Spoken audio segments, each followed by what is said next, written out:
Welcome to my YouTube channel. आज मैं आपको क्लास 4th के लिए हिंदी का चैप्टर नंबर 7 पढ़ाऊंगी। साथ ही साथ इसके क्वेश्चन आंसर भी लिखने सिखाऊंगी कि एग्ज़ाम में किस तरीके से लिखोगे। तो बिना टाइम वेस्ट किए पढ़ना स्टार्ट करते हैं।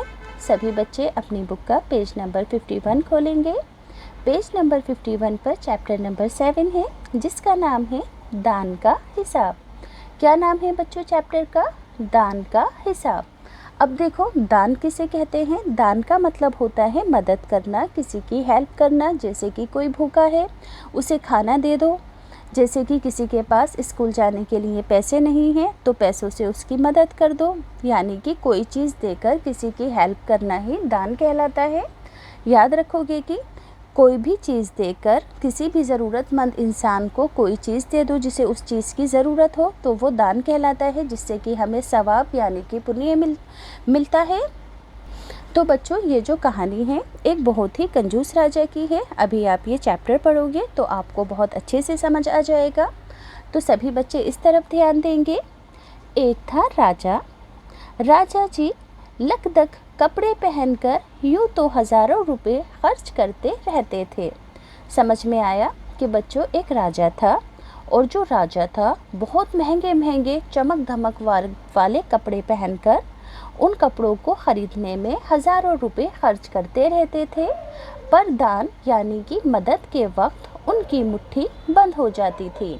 यानी कि वो अपने कपड़ों के ऊपर बहुत सारे पैसे खर्च कर दिया करते थे, मगर जब किसी की मदद की बात आती थी तो वो अपनी मुट्ठी बंद कर लेते थे। यानी कि किसी को दान नहीं देते थे, किसी की मदद नहीं करते थे।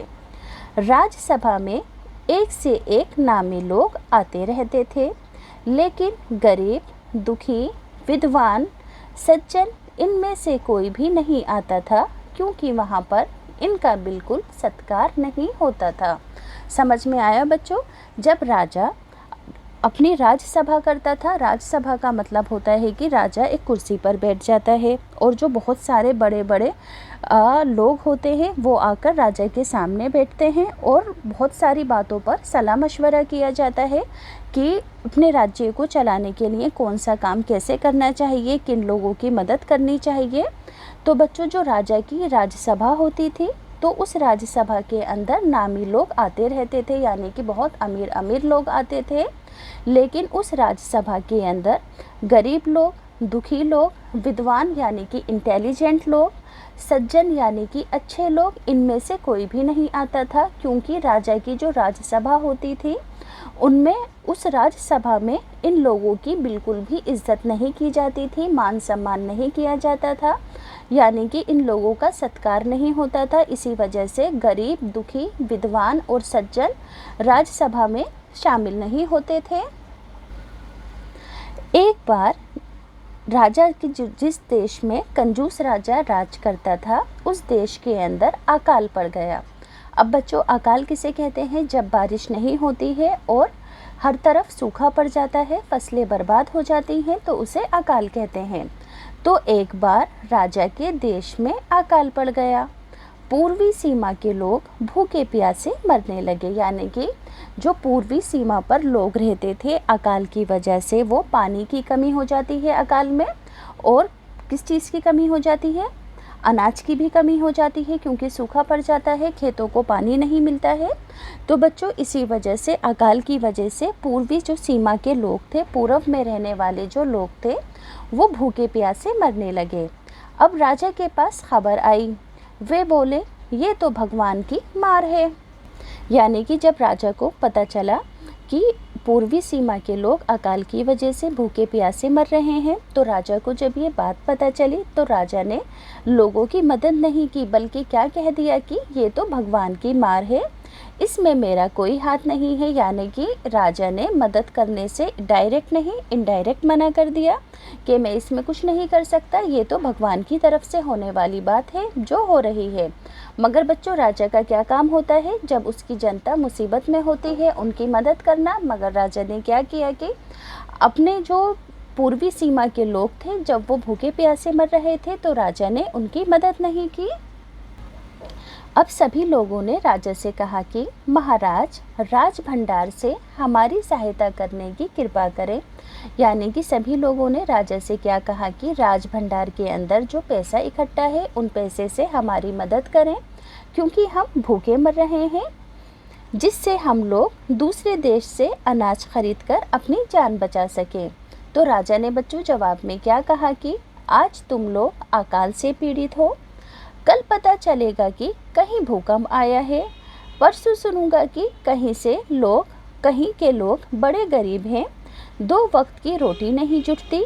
इस तरह सभी की सहायता करते करते जो मेरा राज भंडार है वो ख़त्म हो जाएगा। यानी कि राजा ने क्या कहा कि आज तुम अकाल के लिए मुझसे मदद मांग रहे हो, कल भूकंप के लिए मदद मांगोगे, कल को रोटी खाने के लिए मदद मांगोगे, और उससे क्या होगा कि जो मेरा राज भंडार है, जो मैंने पैसा इकट्ठा कर रखा है, वो ख़त्म हो जाएगा।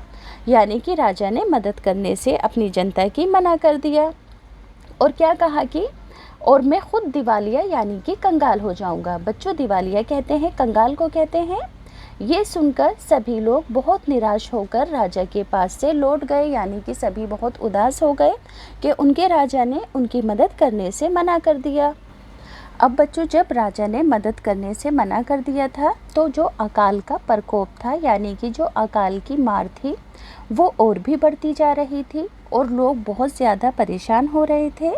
ना जाने रोज़ कितने ही लोग भूखे मरने लगे थे, क्योंकि उनके पास अकाल की वजह से कुछ भी खाने पीने को नहीं था। लोग फिर दोबारा से राजा के पास पहुँचे। उन्होंने राज्यसभा में गुहार लगाई, दुहाई महाराज, यानी कि क्या गुहार लगाई लोगों ने दोबारा मदद करने के लिए। सभी लोग राज्यसभा पहुँचे और राजा से रिक्वेस्ट की कि हम बहुत ज़्यादा परेशान हैं और हम आपसे बहुत ज़्यादा तो नहीं चाहते, सिर्फ 10,000 रुपये हमें दे दो, हम आधा पेट खाकर भी ज़िंदा रह जाएंगे। लोगों ने क्या रिक्वेस्ट की कि राजा, हमें 10,000 रुपये दे दो, हमें बहुत ज़्यादा नहीं चाहिए, हम आधा पेट खाकर भी ज़िंदा रह सकेंगे। तो ये सुनकर राजा ने कहा, 10,000 रुपये भी क्या तुम्हें कम लग रहे हैं? और उतने कष्ट से जीवित रहकर लाभ ही क्या है? अब देखो, राजा ने क्या कहा कि 10,000 रुपये क्या तुमको कम लग रहे हैं? क्योंकि राजा की निगाह में बच्चों 10,000 रुपये बहुत ज़्यादा थे। तो राजा ने लोगों से क्या कहा कि इतना कष्ट, यानी कि इतनी मुसीबत क्यों झेल रहे हो? तो इतनी मुसीबत क्यों झेल रहे हो? इतनी मुसीबत झेलकर ज़िंदा रहने से तो कोई भी लाभ, यानी कि कोई भी फ़ायदा नहीं होगा। उस पर एक व्यक्ति ने राजा से कहा कि भगवान की कृपा से लाखों रुपए राजकोष में मौजूद हैं। जैसे धन का सागर हो, उसमें से एक आधा लोटा ले लेने से महाराज का क्या नुकसान हो जाएगा? अब देखो, एक आदमी ने राजा से क्या कहा कि जो आपका राजकोष है, जिसमें बहुत सारे पैसे हैं, जिस तरह से सागर होता है, इतना ज़्यादा पैसा है, अगर उसमें से एक आध लोटा कम भी हो जाएगा तो आप जैसे बड़े राजा को कोई भी फ़र्क नहीं पड़ेगा। तो उस आदमी की बात सुनकर राजा ने कहा कि राजकोष में अधिक, यानी कि बहुत ज़्यादा धन है, तो क्या उसे मैं दोनों हाथों से लुटा दूं, यानी कि बर्बाद कर दूं, अगर मेरे पास बहुत ज़्यादा पैसा है। अब एक अन्य व्यक्ति ने कहा, महल में प्रतिदिन हज़ारों रुपए इन सुगंधित वस्त्रों, मनोरंजन और महल की सजावट में खर्च होते हैं। यदि इन रुपयों में से ही थोड़ा सा धन ज़रूरतमंदों को मिल जाए तो उनकी जान बच जाएगी। अब देखो, दूसरे व्यक्ति ने क्या कहा कि महल के अंदर रोज़ाना हज़ारों रुपए सुगंधित, यानी कि परफ्यूम वाले कपड़ों, बड़े बड़े महंगे महंगे वस्त्रों को ख़रीदने के लिए और परफ्यूम ख़रीदने के लिए, मनोरंजन के लिए और महल की सजावट के लिए इतने पैसे खर्च होते हैं।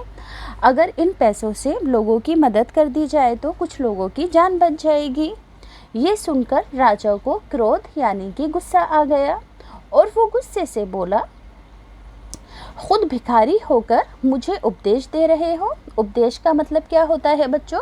कि कमांड करना, यानी कि राजा नाराज़ हो गया कि तुम्हारी तो कोई भी औकात नहीं है और भिखारी होकर मुझे कमांड कर रहे हो कि मुझे क्या करना चाहिए और क्या नहीं करना चाहिए। अब फिर राजा कहता है कि मेरा रुपया है, मैं चाहे उसे उबाल कर खाऊं, चाहे तलकर, मेरी मर्जी।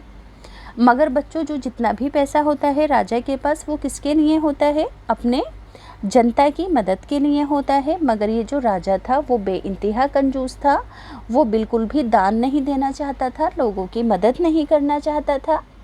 तुम अगर इसी तरह बकवास करोगे तो मुश्किल में पड़ जाओगे। उसने लोगों को डांटा कि ज़्यादा बकवास मत करो वरना तुम्हें मुश्किल का सामना करना पड़ सकता है।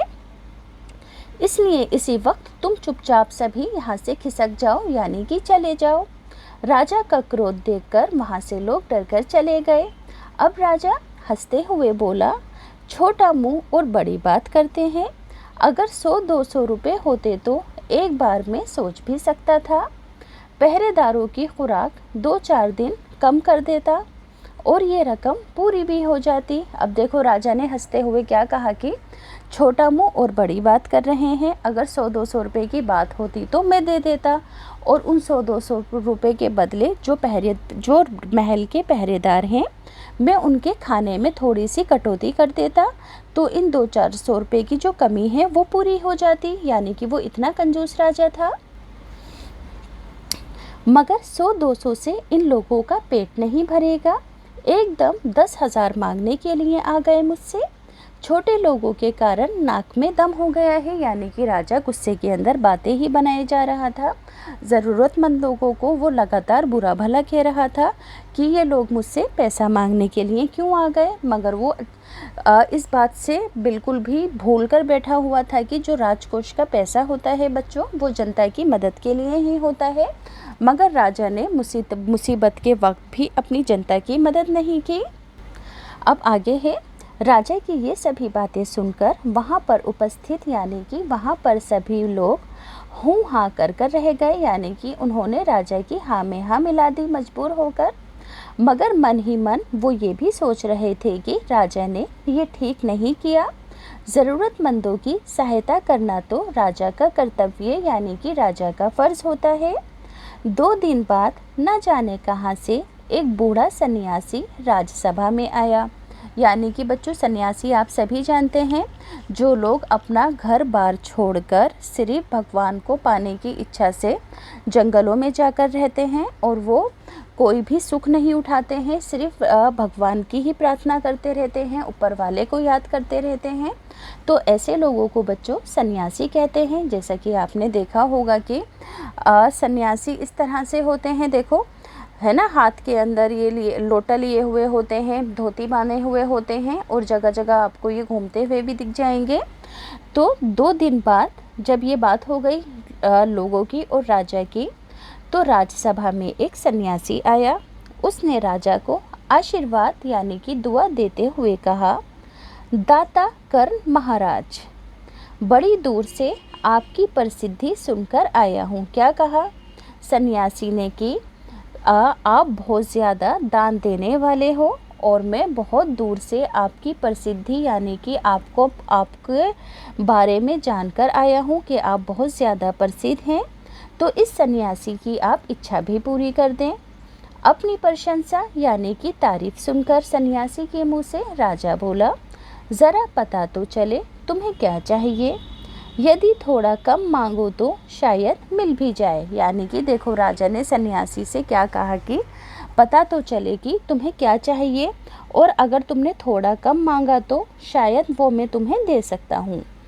तो सन्यासी ने क्या कहा राजा से, मैं तो सन्यासी हूँ, मैं अधिक धन का क्या करूँगा।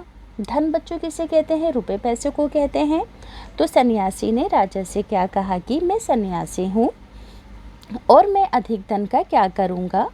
राजकोष से 20 दिन तक तुम मामूली भिक्षा प्रतिदिन मैं तुमसे लेना चाहता हूँ। सन्यासी ने क्या कहा राजा से कि जो तुम्हारा राजकोष है जिसमें तुमने पैसा इकट्ठा किया हुआ है, उस राजकोष से मैं रोज़ाना यानी कि प्रतिदिन मामूली सी भिक्षा यानी कि दान लेना चाहता हूँ। मेरी भिक्षा बच्चों किसे कहते हैं, सन्यासियों को जो पैसे दिए जाते हैं उसे भिक्षा कहते हैं। तो सन्यासी बोला कि मेरी भिक्षा लेने का नियम इस प्रकार है, मैं पहले दिन जो लेता हूँ दूसरे दिन उसका दुगना लेता हूँ, फिर तीसरे दिन उसका दुगना लेता हूँ, फिर चौथे दिन तीसरे दिन का दुगना लेता हूँ। यानी कि देखो, यानी कि पहले दिन 1 रुपये लेगा तो दूसरे दिन 1 रुपये का डबल लेगा यानी कि 2 रुपये, फिर तीसरे दिन 2 रुपये का डबल लेगा यानी कि 4 रुपये।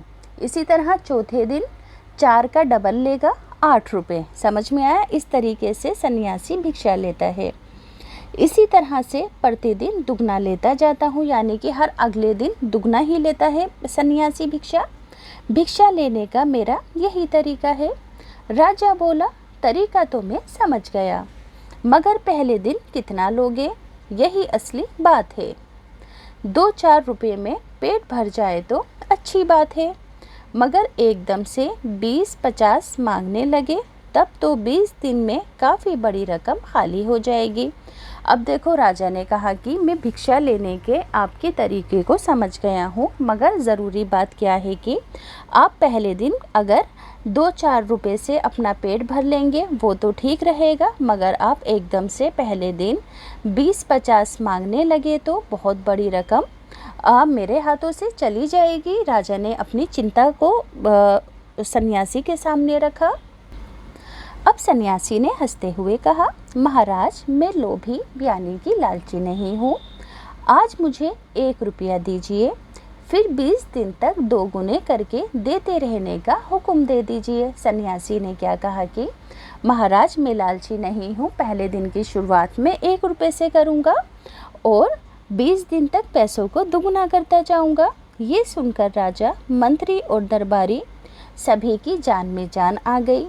राजा ने हुक्म दे दिया कि सन्यासी के कहे अनुसार 20 दिन तक राजकोष से उन्हें भिक्षा देते रहना, यानी कि राजा ने अपने मंत्रियों को हुक्म दे दिया कि जैसा कि सन्यासी ने कहा है उसी हिसाब से इन्हें राजकोष से दान देते रहना। सन्यासी राजा की जय जयकार यानी कि तारीफ करता हुआ घर लौट गया। राजा के आदेश यानी कि राजा के आदेश के अनुसार राज भंडारी, अब राज भंडारी किसे कहते हैं? जो कि राजकोष की रक्षा करते हैं। तो राजा के आदेश के अकॉर्डिंग राज भंडारी प्रतिदिन हिसाब करके सन्यासी को भिक्षा देने लगा। इस तरह 2 दिन बीते, 10 दिन बीते, 2 सप्ताह तक भिक्षा देने के बाद भंडारी ने हिसाब करके देखा कि दान में काफ़ी धन निकला जा रहा है। ये देखकर उन्हें उलझन महसूस होने लगी। महाराज तो कभी किसी को इतना दान नहीं देते। उसने ये बात मंत्री को बताई। अब देखो बच्चों, जो राज भंडारी था यानी कि जो इंसान राजकोष से सन्यासी को पैसे दे रहा था, तो वो अब फिक्र में आ गया था कि रोज़ाना पैसे डबल होते जा रहे थे और राजा कभी भी किसी को इतना दान नहीं देता था। तो उसने ये बात मंत्री को बताई जाकर। अब मंत्री ने कुछ सोचते हुए कहा, वाकई ये बात तो पहले ध्यान में ही नहीं आई थी, मगर अब कोई उपाय भी नहीं है। महाराज के हुक्म को बदला भी नहीं जा सकता। मंत्री ने क्या कहा कि ये जो बात है वाकई चिंता वाली बात है, मगर राजा के हुक्म को अब बदला नहीं जा सकता। इसके बाद फिर कुछ दिन बीते। भंडारी फिर हड़बड़ाता हुआ मंत्री के पास पूरा हिसाब लेकर आया, क्योंकि अब राजकोष से दिन बीतते जा रहे थे तो उसको ज़्यादा पैसे देने पड़ रहे थे सन्यासी को। तो मंत्री का भी चेहरा अब फीका पड़ गया, यानी कि वो चिंता में हो गया। वे अपना पसीना पोंछकर, सर खुजलाकर, दाढ़ी में हाथ फेरते हुए बोला, ये क्या कह रहे हो? अभी तो इतना धन चला गया है, तो फिर 20 दिनों के अंत में कितने रुपए होंगे? भंडारी बोला, जी पूरा हिसाब तो नहीं किया है। मंत्री ने कहा, तो तुरंत बैठकर अभी के अभी पूरा हिसाब करो कि 20 दिनों में सन्यासी के पास टोटल कितने पैसे जाएंगे। अब बच्चों, जब मंत्री ने राज भंडारी को हुक्म दिया कि टोटल पैसे गिनकर बताओ कि सन्यासी के पास कितने पैसे जाएंगे, तो भंडारी जो था वो हिसाब करने बैठ गया। मंत्री महाशय अपने माथे पर बर्फ़ की पट्टी लगाकर तेज़ी से पंखा झलवाने लगे। कुछ ही देर में भंडारी ने पूरा हिसाब कर लिया और फिर मंत्री ने उससे पूछा कि टोटल अमाउंट कितना हुआ है, कुल मिलाकर कितना हुआ। भंडारी ने हाथ जोड़कर कहा, जी 10,48,500 575 रुपये। कितने टोटल रुपए हुए थे 20वें दिन बच्चों, याद रखना 10,48,575 रुपये। यहाँ पर लिख कर दिखा देती हूँ, ये देखो 10,48,575 रुपीज़ हुए टोटल मिलाकर। मंत्री गुस्से में बोला, मजाक कर रहे हो? यदि सन्यासी को इतने रुपए दे दिए तो तब तो जितना भी राजकोष है वो खाली हो जाएगा। तो भंडारी ने कहा कि मैं मजाक क्यों करूँगा, आप ही खुद हिसाब करके देख लीजिए। ये कहकर उसने हिसाब का कागज़ मंत्री जी को पकड़ा दिया कि आप खुद चेक कर लीजिए कि इतने ही पैसे जाएंगे। हिसाब देखकर मंत्री जी को चक्कर आ गया। सभी उन्हें संभालकर बड़ी मुश्किल से राजा के पास ले गए। राजा ने पूछा, क्या बात है? मंत्री बोले, महाराज राजकोष खाली होने जा रहा है। राजा ने पूछा, वे कैसे? ऐसा कैसे हो सकता है कि राजकोष हमारा खाली हो जाएगा? तो मंत्री बोला, महाराज सन्यासी को आपने भिक्षा देने का हुक्म दिया था। क्या कहा? मंत्री ने राजा को याद दिलाया कि आपने एक सन्यासी को दान देने का हुक्म दिया था, मगर अब पता चला है कि उन्होंने इस तरह राजकोष से करीब 10 लाख रुपए झटकने का उपाय कर लिया है। क्या बताया राजा को मंत्री ने कि जो सन्यासी है उसके पास टोटल अमाउंट 10 लाख रुपए जाएगा। तो राजा ने गुस्से में कहा, मैंने इतने रुपए देने का तो आदेश नहीं दिया था, फिर इतने रुपए क्यों दिए जा रहे हैं? जल्दी से भंडारी को बुलाओ। मंत्री ने कहा, जी सब कुछ आपके हुक्म के हिसाब से ही हो रहा है, आप खुद ही दान का हिसाब देख लीजिए। तो देखो बच्चों, पहले दिन 1 रुपया दिया, दूसरे दिन 2 रुपये, फिर उसके डबल 4, फिर 8, फिर 16, फिर 32, फिर 64, फिर 128। बच्चों इस तरीके से इन सब पैसों को डबल कर दिया गया। तो लास्ट में 10,48,575 रुपीज़ दिए गए। तो ये जो हिसाब था मंत्री ने राजा को दिखा दिया। राजा ने उसे 1 बार देखा, 2 बार देखा, इसके बाद वे गम के मारे बेहोश हो गया। काफ़ी कोशिश के बाद भी वो होश आ जाने पर लोग सन्यासी को बुलाने दौड़े। यानी कि काफ़ी कोशिशों के बाद राजा होश में आए और फिर लोग सन्यासी को बुलाने दौड़े।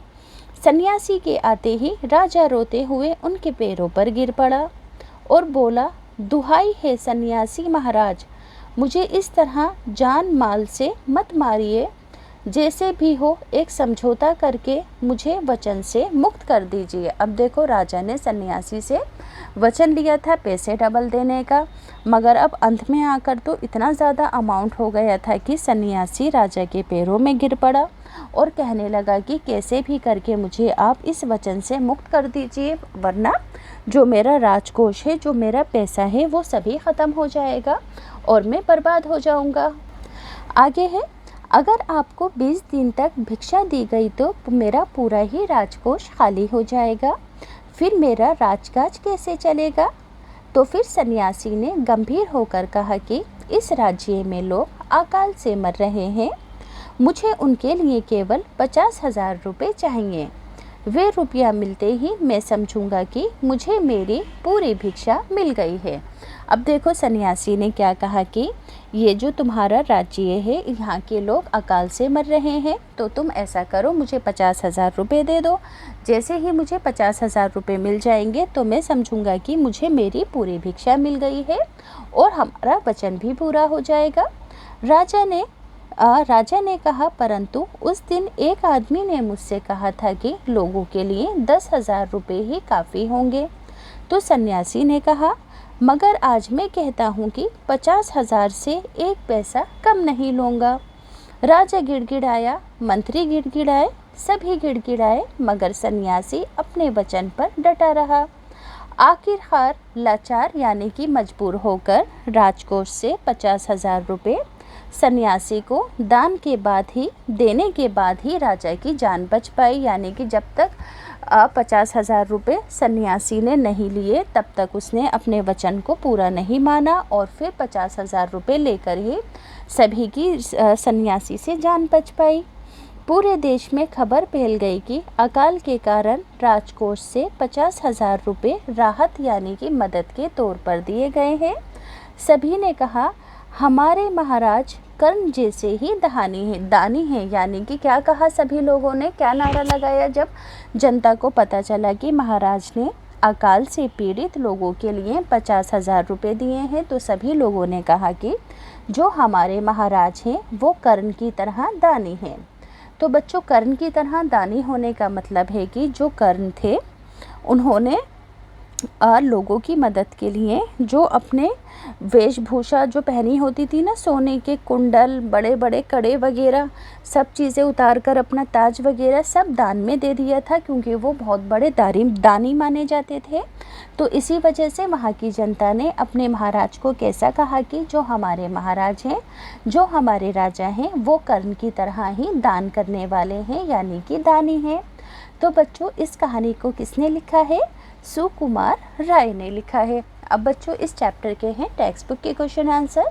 आप इन्हें एग्ज़ाम में किस तरह से लिखोगे मैं पढ़कर सुनाती हूँ। देखो बच्चों, कितने क्वेश्चन आंसर हैं यहाँ पर? 1, 2, 3, 4, 5।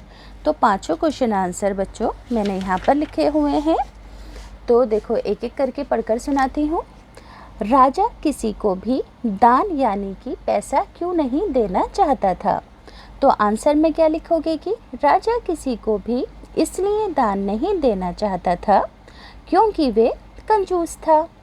अगला प्रश्न है, राज दरबार के लोग मन ही मन राजा को बुरा कहते थे, लेकिन वे राजा का विरोध नहीं कर पाते थे। समझ में आया? जो राज दरबार के लोग थे वो मन ही मन तो राजा को बुरा कहते थे, मगर वो खुलकर इस चीज़ का सामना नहीं कर पाते थे। तो आंसर में लिखोगे कि राज दरबार के लोग राजा का विरोध इसलिए नहीं करते थे क्योंकि वे सोचते थे कि राजा का विरोध करने पर राजा उन्हें दंड देगा, यानी कि सज़ा देगा। तो इसी वजह से कोई भी राजा का विरोध नहीं करता था। आगे है, राज्यसभा में सज्जन और विद्वान लोग क्यों नहीं जाते थे? समझ में आया कि बड़े बड़े विद्वान और सज्जन राज्यसभा में क्यों नहीं जाते थे? तो आंसर लिखोगे, राज्यसभा में सज्जन और विद्वान लोगों का सत्कार यानी कि आवभगत नहीं की जाती थी, उनकी इज्जत नहीं की जाती थी, इसलिए राज्यसभा में सज्जन और विद्वान लोग नहीं जाते थे। अब अगला प्रश्न है, सन्यासी ने सीधे सीधे शब्दों में भिक्षा क्यों नहीं मांगी थी? तो आंसर लिखोगे कि सन्यासी ने सीधे सीधे शब्दों में, बच्चों इसका स्क्रीनशॉट ले लेना, ठीक है? तो सीधे सीधे शब्दों में भिक्षा इसलिए नहीं मांगी क्योंकि वे जानता था कि राजा कंजूस है और एक ही बार में वो इतनी बड़ी रकम भिक्षा में नहीं देगा। समझ में आया कि सन्यासी ने सीधे शब्दों में राजा से पैसे इसलिए नहीं मांगे क्योंकि वो जानता था कि राजा कंजूस है और एक ही बार में वो बड़ी रकम भिक्षा में नहीं देगा। आगे है, राजा को सन्यासी के आगे गिड़गिड़ाने की ज़रूरत क्यों पड़ी? तो बच्चों आंसर लिखोगे कि राजकोष को खाली होने से बचाने के लिए राजा को सन्यासी के आगे गिड़गिड़ाने की आवश्यकता पड़ी। समझ में आया कि कहीं राजा का राजकोष खाली ना हो जाए, इसी वजह से राजा को सन्यासी के आगे गिड़गिड़ाने की आवश्यकता पड़ी।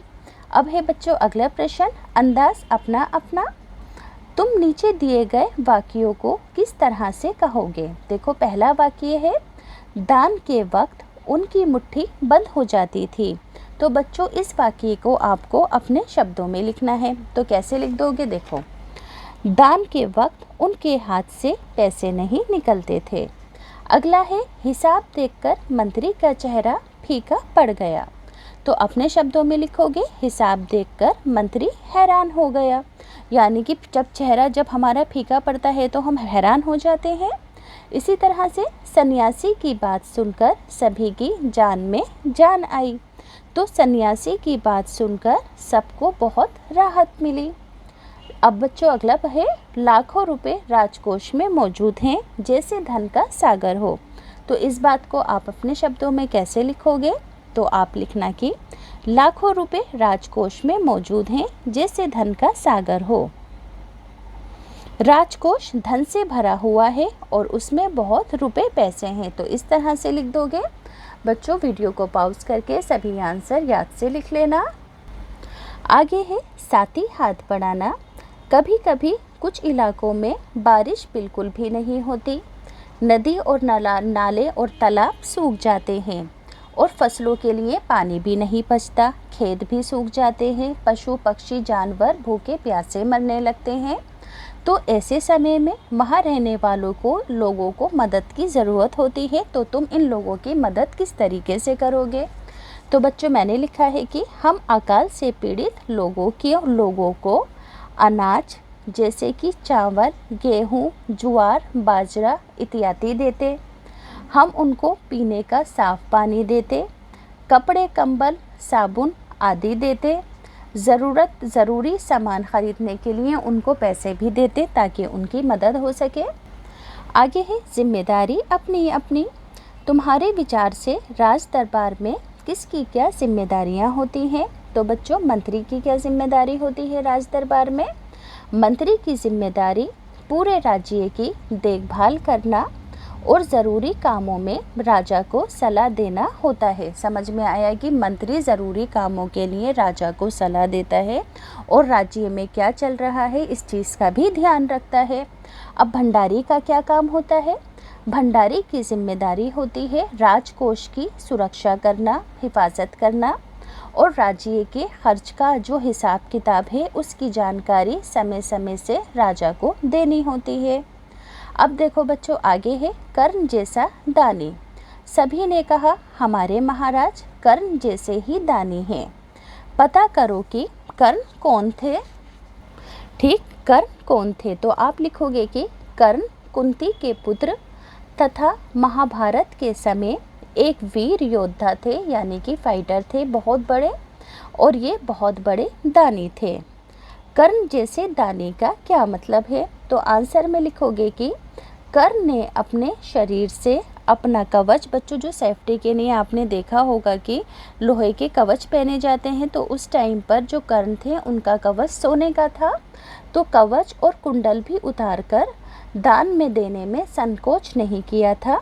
इसलिए कर्ण जैसे दानी का मतलब है कर्ण की तरह अपना सब कुछ दान कर देने में थोड़ा भी संकोच ना करना। दान क्या होता है? तो गरीबों और दुखियों की सहायता के लिए दिया गया जो धन होता है वो दान कहलाता है। किन किन कारणों से लोग दान करते हैं? तो आंसर लिखोगे गरीबों की सहायता तथा पुण्य कमाने के लिए, नाम कमाने आदि के लिए दान करते हैं। समझ में आया कि किन किन वजहों से लोग दान करते हैं? तो पुण्य कमाने के लिए और नाम कमाने के लिए और गरीबों की सहायता करने के लिए दान किया जाता है। तो बच्चों, स्क्रीनशॉट लेकर सभी आंसर अपनी अपनी कॉपीज़ में लिख देना। अब है कहानी और तुम। राजा राजकोष के धन का उपयोग किन किन कामों में करता था? तुम्हारे घर में जो पैसा आता है वे कहाँ कहाँ खर्च होता है पता करके लिखो। तो देखो बच्चों,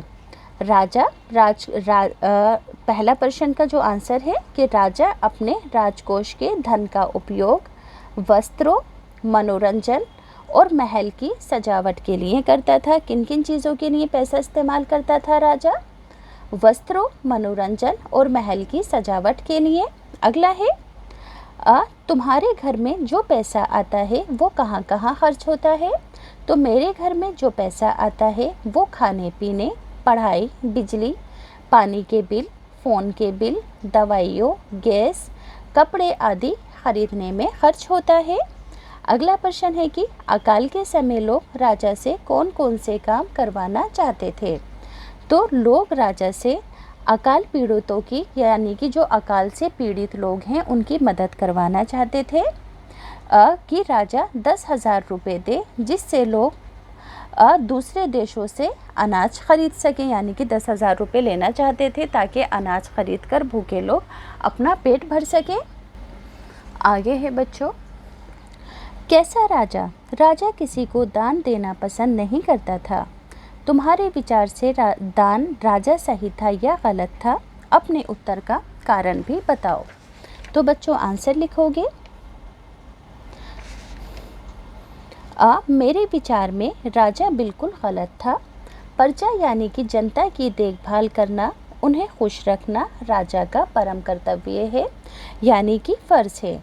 अब बच्चों अगला प्रश्न है कि राजा दान देने के अलावा किन किन तरीक़ों से लोगों की सहायता कर सकता था, यानी कि दान ना देकर, पैसे ना देकर और कैसे मदद कर सकता था राजा लोगों की। तो आप लिखोगे राजा दान देने के अलावा निम्न तरीक़ों से लोगों की मदद कर सकता था, जैसे कि प्रजा को कपड़े तथा अनाज बांटकर, कुएं खुदवाकर और उनके रहने की व्यवस्था करके। तो बच्चों स्क्रीनशॉट लेकर आंसर लिख देना आप।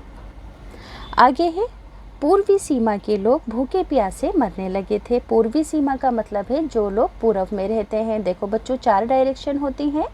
सबसे पहले उत्तर, दक्षिण, ठीक, पूर्व, पश्चिम। याद रखोगे उत्तर, दक्षिण, पूर्व, पश्चिम।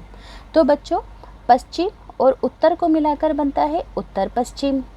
इसी तरह से पूर्व और उत्तर को मिलाकर बनता है उत्तर पूर्व। अब इसी तरह से इन दोनों को मिलाकर बनता है दक्षिण और पश्चिम।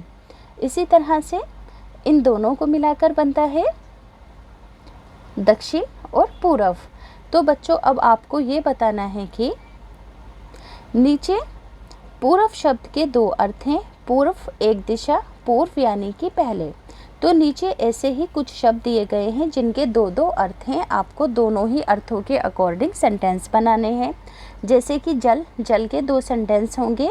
पीने के लिए स्वच्छ यानी कि साफ जल चाहिए, और सब्जी यानी कि सब्जी जल गई। ठीक, जल के 2 मीनिंग हो गए। अब मन, आज मेरा मन बहुत अच्छा है। तोल कर बताओ ये अनाज कितना मन है। देखो यहाँ पर एक जगह मन का मतलब है वेट के लिए और एक जगह हमारे दिल के लिए। इसी तरह से मगर, वे आया मगर तुरंत चला गया। अब बच्चों मगर, मगरमच्छ को भी कहते हैं कि पानी में रहकर मगर से बैर नहीं करना चाहिए। अब आगे है नीचे 4 दिशाओं के नाम हैं पूर्व, पश्चिम, उत्तर, दक्षिण। तो आपके घर के पास और स्कूल के पास पूर्व में, पश्चिम में, उत्तर में और दक्षिण में क्या क्या चीज़ें हैं। तो बच्चों हमेशा ध्यान रखना कि जो सूरज निकलता है वो हमेशा कहाँ से निकलता है, पूरब से। और सूरज जिधर की साइड डूबता है उसे क्या कहते हैं, पश्चिम। याद रखोगे जिधर की साइड से सूरज उगा वो क्या कहलाएगा, पूरब। तो आप अपने घर में खड़े होकर देख सकते हैं कि जिस डायरेक्शन से सूरज उग रहा है वो जो डायरेक्शन होगी उधर आप फेस करके खड़े होंगे तो वो क्या कहलाएगी, पूरब। और जिस डायरेक्शन में सूरज यानी कि आपकी जो कमर के पीछे वाली डायरेक्शन होगी वो होगी पश्चिम। याद रखोगे। और तो इधर आपका अगर देखो फेस है सूरज की तरफ तो ये डायरेक्शन क्या होगी, पूरब, क्योंकि हमेशा सूरज पूरब से निकलता है। आपका जो सीधा हाथ है, राइट हैंड है, वो दक्षिण होगा और लेफ्ट हैंड होगा उत्तर, और जिधर आपका बैक है वो होगी पश्चिम। तो आप इसी हिसाब से अपनी घर की सभी चीज़ें बता सकते हो कि पूर्व में घर के पास आपके क्या है, बड़ी बिल्डिंग है जिधर की साइड से सूरज निकल रहा है। अब जिधर की साइड सूरज डूब रहा है उधर की साइड आपके किसी सहेली का घर है। इसी तरह से आपके सीधे हाथ पर दक्षिण में बगीचा है और उल्टे हाथ पर पतली सी एक गली है। तो आप अपने अकॉर्डिंग इन सभी चीज़ों को लिख देना। तो बच्चों यहाँ पर ये चैप्टर कंप्लीट हुआ।